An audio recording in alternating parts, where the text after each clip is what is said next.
Bueno, vamos a empezar ahora con continuidad en complejos. Vamos a considerar dos espacios métricos, E y E'.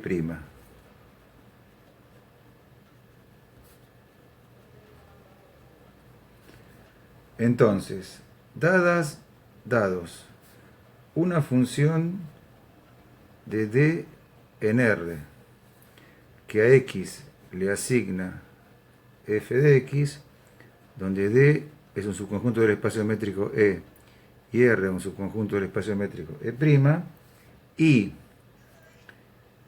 A perteneciente al dominio de la función, vamos a decir que f de X va a ser continua en el punto A si y solo si para todo entorno de f de A existe un entorno de A tal que para todo X perteneciente a entorno de A intersección dominio se cumple que f de X pertenece al entorno de f de A. A ver, veamos gráficamente qué quiere decir esto. Tenemos un espacio métrico E y otro espacio métrico E'. Dentro de ese espacio métrico E tenemos un conjunto D, y dentro del espacio métrico E' tenemos un conjunto R. Entonces, la función va de D en R y a un X del espacio métrico E le asigna un f de X en el espacio métrico, en el conjunto R. Ahora, a un punto A del conjunto D, la función le asigna como imagen el punto de f de A de R y por lo tanto de E'. Entonces, vamos a decir que f de que se continúa en A, sí o sí. Para todo entorno de f de A, entorno de f de A es un conjunto que está acá. Entorno de f de A. Se cumple que, o sea, perdón, para todo entorno de f existe un entorno de A, o sea, un entorno de acá, del punto A, tal que para todo punto X que pertenezca al entorno de A y al dominio, o sea, la intersección del entorno del dominio, se cumple que su imagen va a caer adentro de este entorno de f de A. Por más chiquito que hagamos el entorno de f de A, va a existir un entorno de A donde pase esto, que todos los puntos de ese entorno que sean del dominio tendrán imágenes en el entorno de f de A. Bien, algunas observaciones sobre o comentarios sobre esta definición. Uno es que A pertenece al dominio, o sea, necesitamos que A sea un punto del dominio, sí o sí. La otra observación es que al ser A perteneciente a entorno de A intersección dominio, tenemos que el entorno de A intersección dominio no es vacío. Ese punto asegura que existe un punto que verifica con esta definición. Y la tercera observación es que si A es un punto aislado de A, entonces f de x, es continua en el punto A. O sea que un punto aislado verifica la definición de continuidad. Ahora bien, si nosotros vamos a generalizar para C, la definición aplicar particularmente para C, más generalizar para C, la definición de continuidad, podemos usar definiciones de entornos y vecinales en base a la forma de bolas. Entonces vamos a decir que el entorno de A está formado por todos los puntos Z, tales que el módulo de Z menos A menor que un radio delta. Y el entorno de f de A lo vamos a definir como todos los W, tales que el módulo de W menos f de A sea menor que otro infinitésimo o que otro radio epsilon. Entonces, la definición, vamos a decir que f de z va a ser continua en ese punto A, si y solo si, para todo epsilon mayor que 0, existe un delta que depende de epsilon, que depende de epsilon, que también es mayor que 0, tal que para todo z perteneciente a módulo de z menos a menor que delta, o sea, en torno de a, intersección dominio, se cumple que el módulo de f de z menos f de a es menor que epsilon, o sea, en el entorno de f de z, de f de a. Bien, vamos a hacer un gráfico que nos explica esta situación. Estamos en el plano z de coordenadas x, y. Y la función va hacia el plano w de coordenadas u, b. Entonces, el espacio métrico del primer conjunto es los complejos, y el del segundo también. Dentro de ese espacio métrico hay un dominio D, puede ser los complejos o más chico, y dentro del segundo espacio métrico hay un rango R, que puede ser, conjunto R puede ser el dominio, todos los complejos o más chico. Entonces tenemos a la función que va de acá para acá, o sea, a z le asigna f de z, esta es la función w igual a f de z, y un punto A que tiene su imagen en f de a. El entorno de A está definido como el módulo menos a menor que delta, o sea que el entorno de A es una bola con centro en A y radio delta. El entorno de f de a está bien, es una bola con centro en f de a y radio epsilon. Es entorno de f de a y este es entorno de a.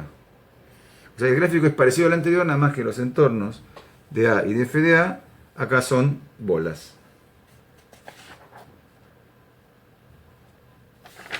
Bien.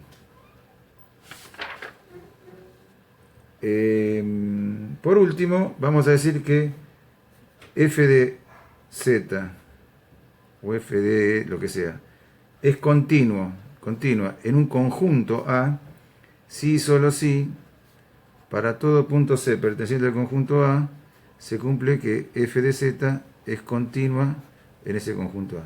O sea, es una definición bastante evidente. Una función es continua en todo un conjunto cuando es continua en todos los puntos de dicho conjunto. Vamos a ver ahora el concepto de límite. Bueno, la noción de continuidad se puede extender a los puntos de acumulación del dominio f, o sea, aunque no pertenezcan a D. Cuando existe un valor L perteneciente al E', que puede hacer el papel de f de en la definición de continuidad. Entonces, el límite L es el valor que habría que asignarle al punto A para que la función sea continua. Entonces, vamos a definir límite en espacios métricos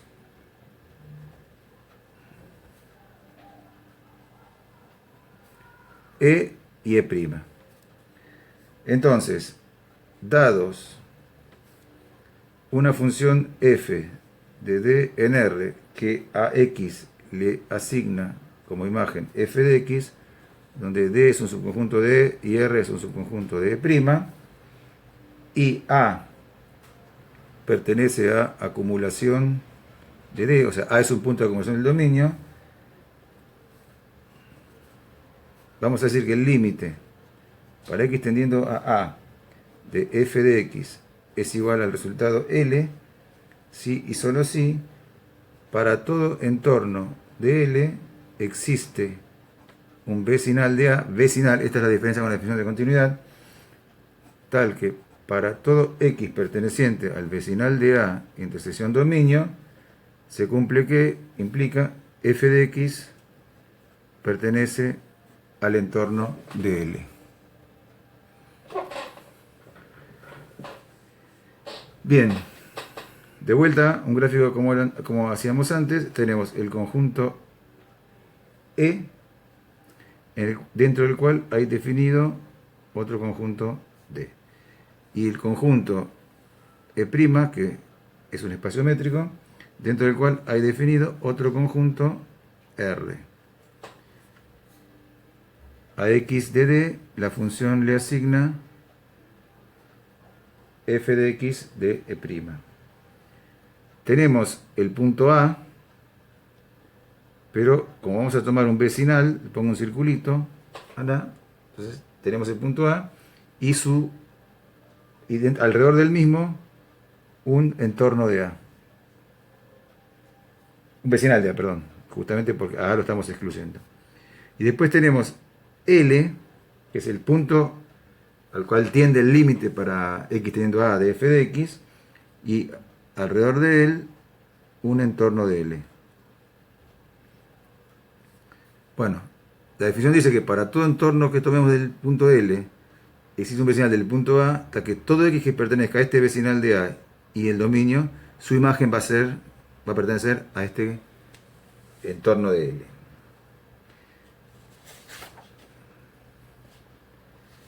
Bien, como observaciones o comentarios, podemos decir, uno, que acá se usa en la definición vecinal de A, en lugar de entorno como era en continuidad. Con lo cual A no tiene importancia si tiene o no tiene imagen. Y por otro lado, como A es punto de acumulación del dominio, entonces el vecinal de A, intersección dominio, no es vacío. O sea, hay puntos que de esta manera nos aseguramos que haya puntos que cumplan con la definición. Bueno.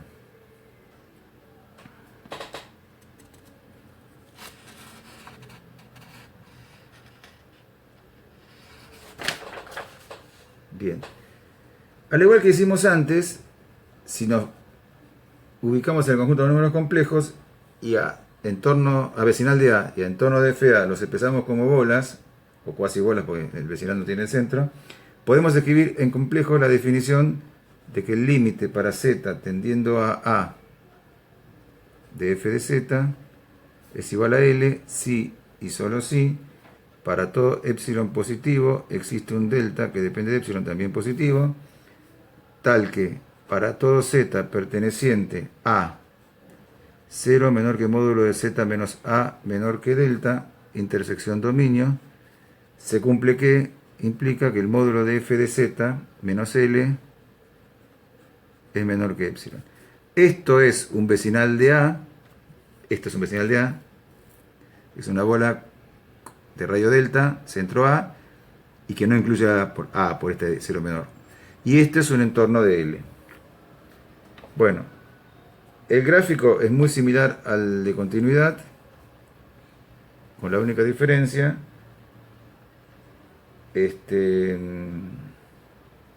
plano Z igual a XY, de coordenadas XY, perdón,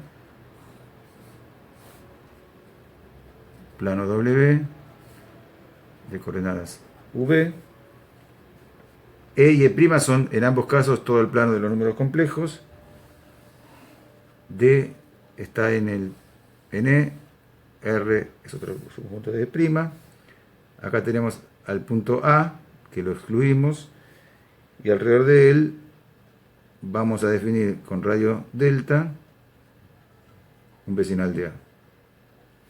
Y acá tenemos el punto L, que es el límite al cual tiende f de z cuando z tiende a A, y alrededor de él un entorno de L, que es una bola con centro en L y radio epsilon. Este sería el entorno de L. Bueno, esto puede ser paréntesis común. Bien, y a un z de acá, la función f de z le va a asignar un f de z acá. La función w igual a f de z. Bien, hay dos casos particulares, que es cuando z tiende a infinito o cuando el resultado del límite es infinito.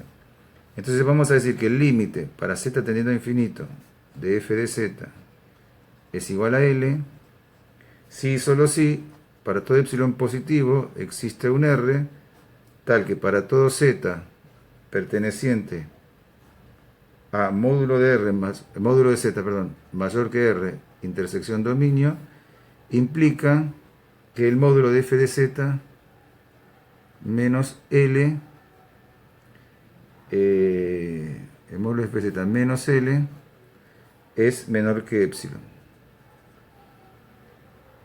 Z tiene infinito, entonces queda módulo z mayor que R, lo que se usa. Y el límite para z teniendo a un punto A finito de f de z es igual a infinito, o sea, el resultado del límite es infinito, si y solo si para todo R mayor que 0 existe un delta, también mayor que 0 en realidad, tal que para todo z perteneciente a 0 menor que módulo de z menos a menor que delta, intersección dominio, se cumple que módulo de f de z es mayor que R. O sea, el resultado tiene un módulo cada vez más grande. Bien. Vamos a ver ahora un par de pequeños ejemplos de verificación de no existencia del límite. Primer ejemplo. Vamos a calcular el límite para z tendiendo a 0 de z conjugado sobre z.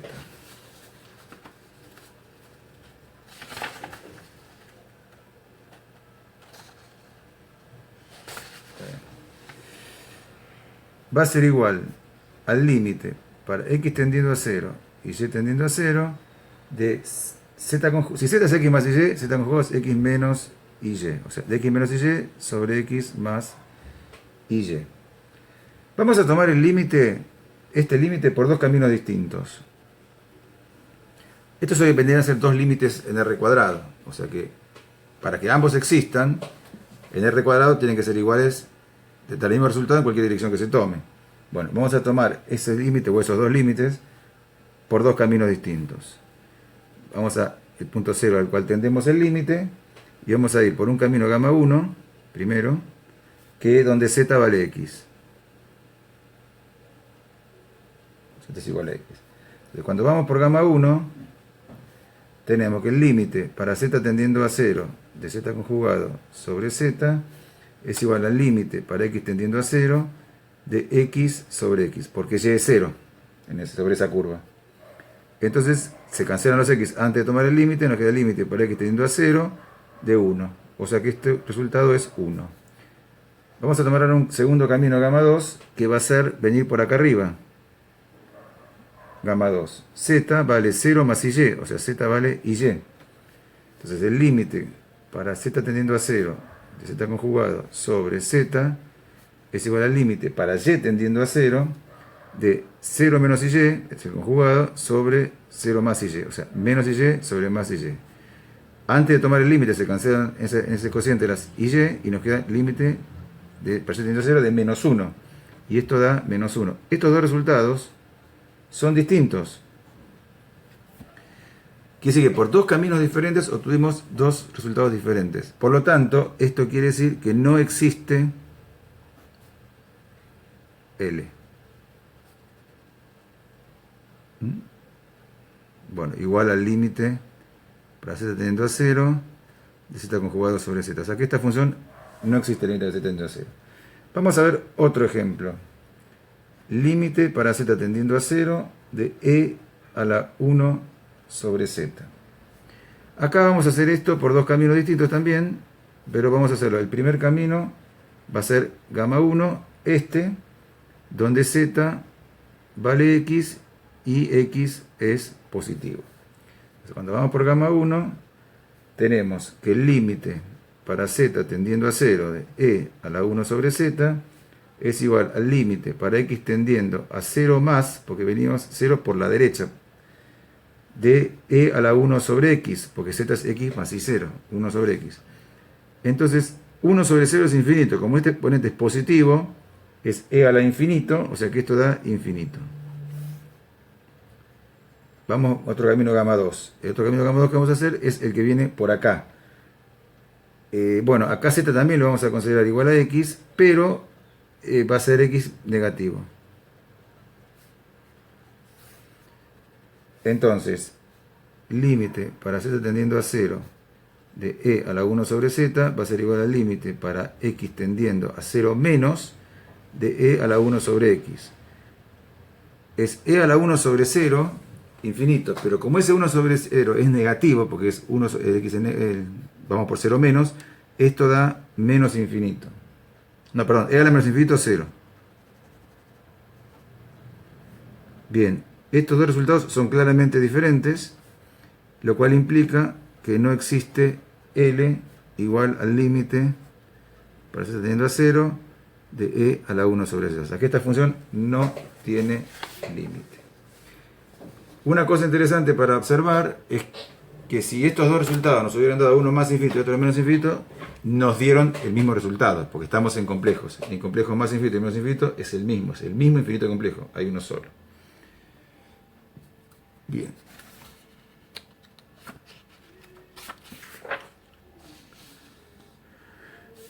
Bueno, vamos a ver ahora una relación entre continuidad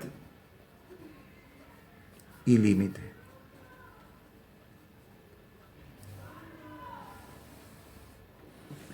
Bueno, H1. Existe f de A. O sea, A tiene imagen a través de la función. H2. Existe el límite para z tendiendo a A de f de z. H3. El límite para z tendiendo a A de f de z es f de A. O sea, existe la función, existe el límite en A y ambas son iguales entre sí. Si solo si, tesis 1, A pertenece a acumulación del dominio. O sea, A es punto de acumulación del dominio. Tesis 2, f de z es una función continua en el punto A. Bueno, vamos a hacer la demostración de esto. Vamos a empezar con la implicación hacia la izquierda. Bueno, primero, partimos de la tesis 2 que dice que f de z es continua en A.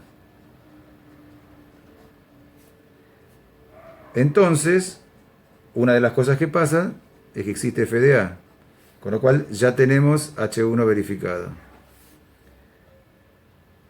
Esta misma, ¿cómo se llama? Tesis 2, que f es continua en A, nos dice que, definición de continuidad, para todo entorno de f de A existe un entorno de A, entorno que quede claro, es una U,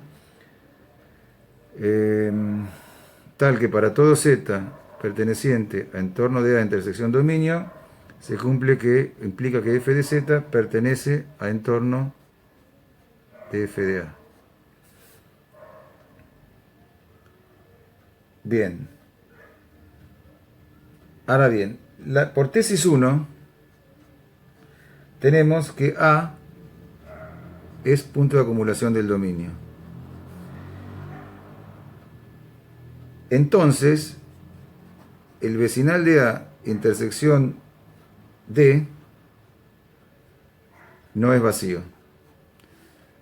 Si el vecinal de A intersección D no es vacío, podemos cambiar en esta definición o en esta expresión entorno por vecinal, porque en la definición de continuidad A aseguraba que haya un punto que lo cumple.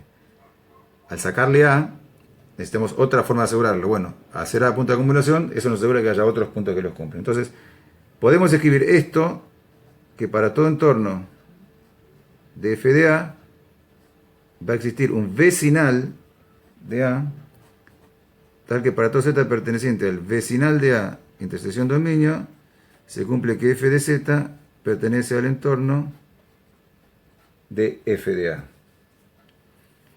Y de acá obtenemos dos conclusiones. Esto implica que existe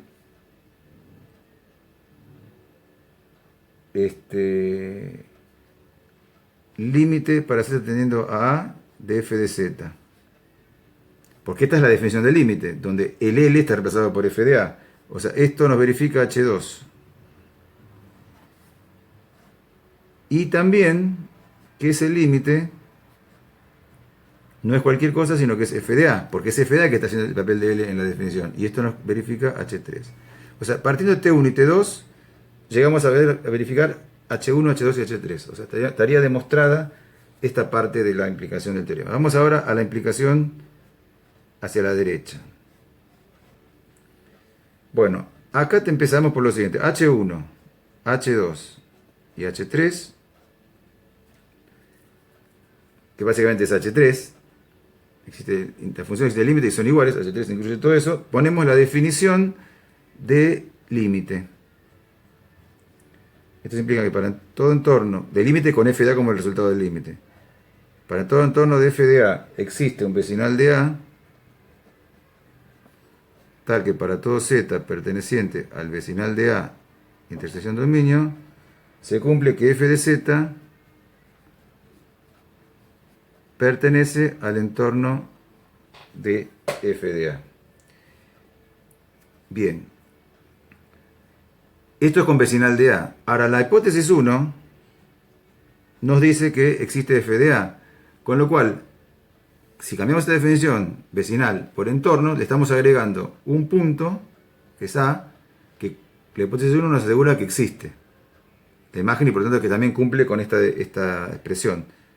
Entonces, esto nos permite decir que para todo entorno de f de a existe un entorno de a tal que para todo z perteneciente al entorno de a intersección dominio se cumple que f de z pertenece al entorno de f de a. Y esto es, sí, solo sí,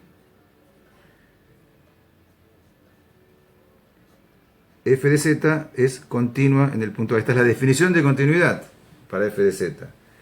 Por otro lado, tenemos que H2 dice que existe el límite. Si existe el límite, entonces como parte de la definición del límite, A es punto de acumulación del dominio. Bueno, esta es T sub 2, la anterior, que es f de z continua, y esta es T sub 1, que es punto de acumulación del dominio. Con lo cual, acabamos de demostrar completar la demostración en ambos sentidos. Bueno, composición de funciones continuas. Tenemos una función de D en R, otra función G de D' en R', de modo que R esté incluido en D'. A ver, vamos a ver esto primero, después completamos la definición.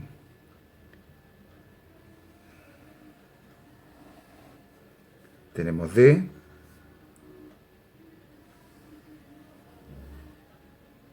en R. Y después, no, D en R, está bien. Dentro de R hay otro conjunto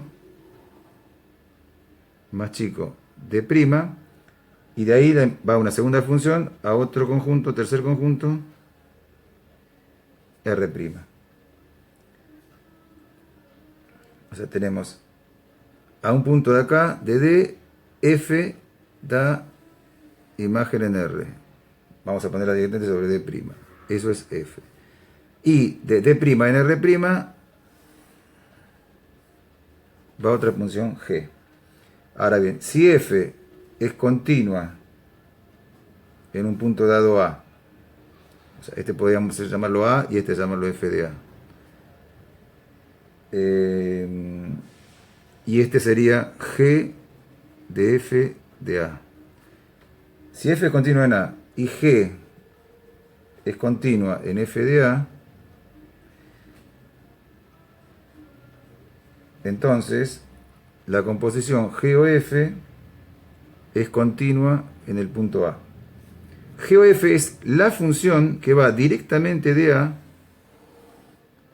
a G de F de A. Esta es G o F. Es la función que representa la composición de las dos funciones.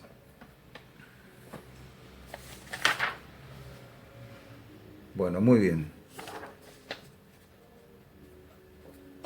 Esto es un dato que tenemos acá complementario. Vamos a ver ahora operaciones con límites.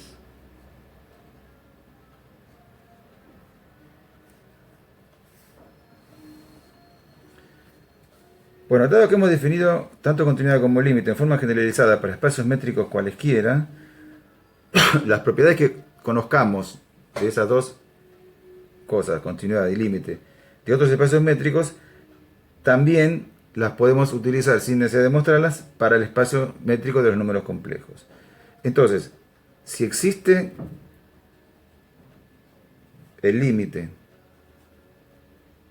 para z tendiendo a de f de z y existe el límite para z tendiendo a de g de z, vamos a decir que el límite para z tendiendo a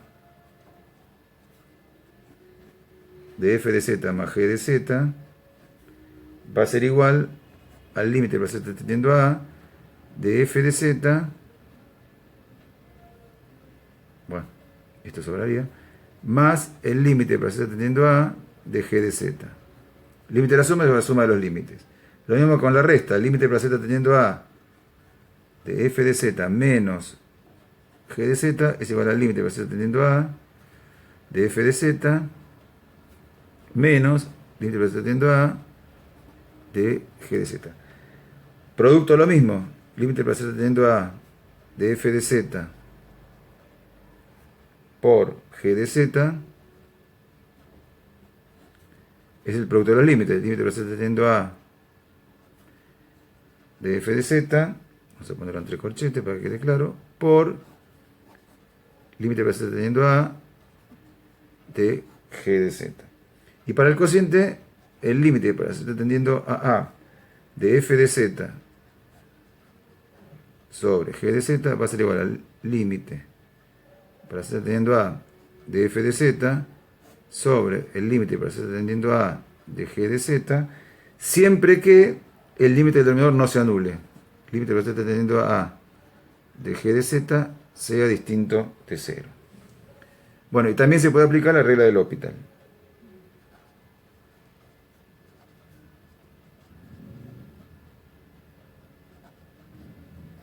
Que es cuando el límite de un cociente está en determinación, 0 sobre 0, le aplicamos la regla del L'Hopital, infinito sobre infinito, y ese es el resultado. El límite de la derivada del numerador sobre el límite de la derivada del denominador. Esa la conocen ustedes de análisis 1. Bueno, vamos a mostrar ahora, o enunciar un teorema del límite de las partes real e imaginaria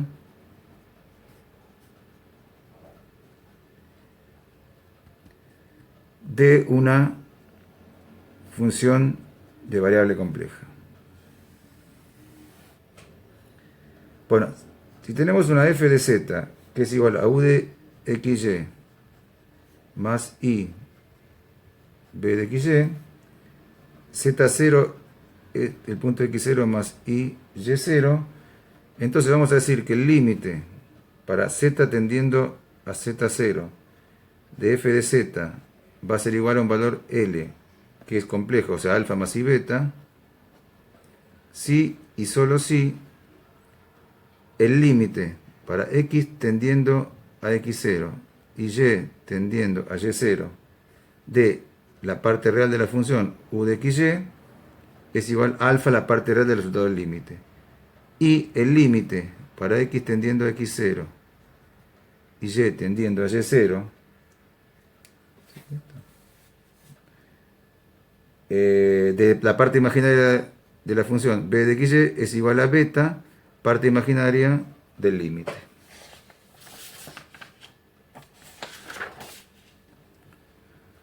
Bien.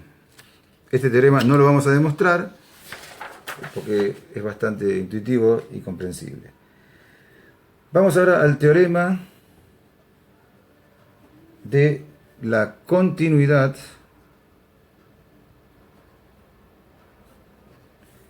de las partes real e imaginaria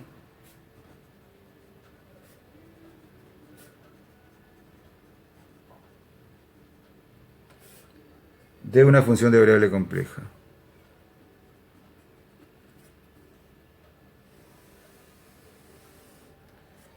Bueno, f de z es continua en z0 si y solo si u de xy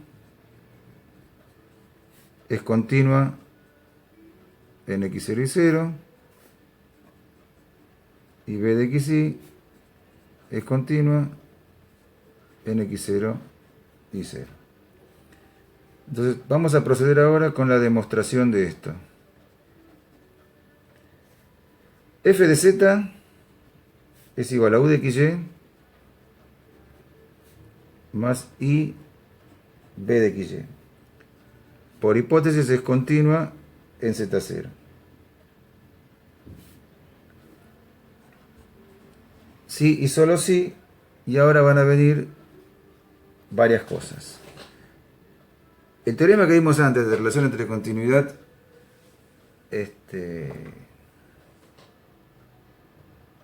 y límite,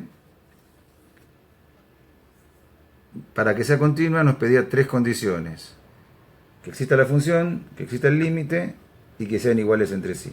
Esa es la relación. Entonces, vamos a ver si esto se cumple para u y para b.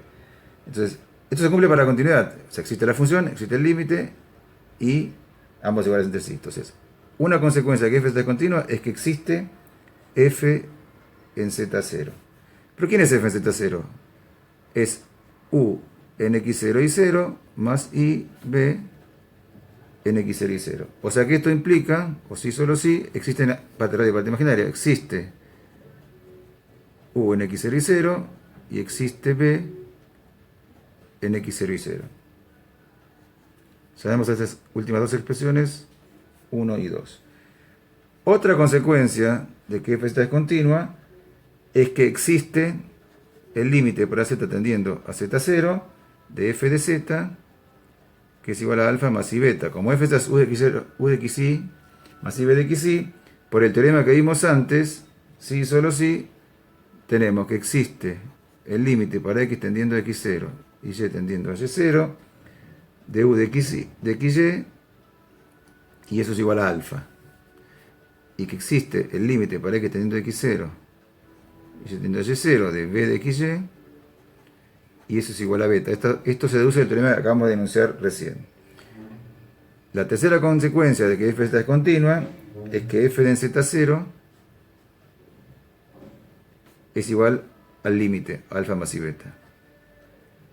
Entonces, ¿quién es f en z0? U en x0 y 0 más i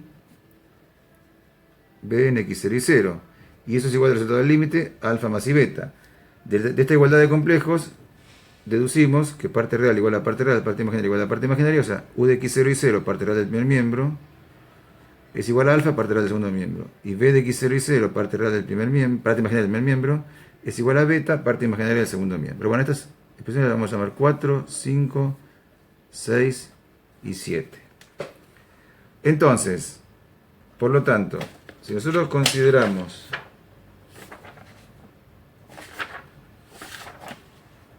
uno, 3 y 5, o sea que existe u en x0 y 0, que el límite para x tiende a x0 y tiende a 0 de u x y es alfa, y que esas dos cosas son iguales, entonces tenemos el mismo teorema que vimos antes, porque estamos usando desde el principio en esta demostración, para los complejos, también vale en r cuadrado. Entonces, esto es estas tres condiciones, si solo si u de xy es continua en x0 y 0. 2, 4 y 6 con el mismo razonamiento nos van a llevar a la conclusión de que b de xy es continua en x0 y 0. Y como es todo, lo que se razonó acá es sí, solo sí, porque es f más y continua, sí, solo sí, estas tres cosas, y estas tres cosas dan 6, 3 llevan a una conclusión, 3 llevan a la otra, acabamos de demostrar el teorema.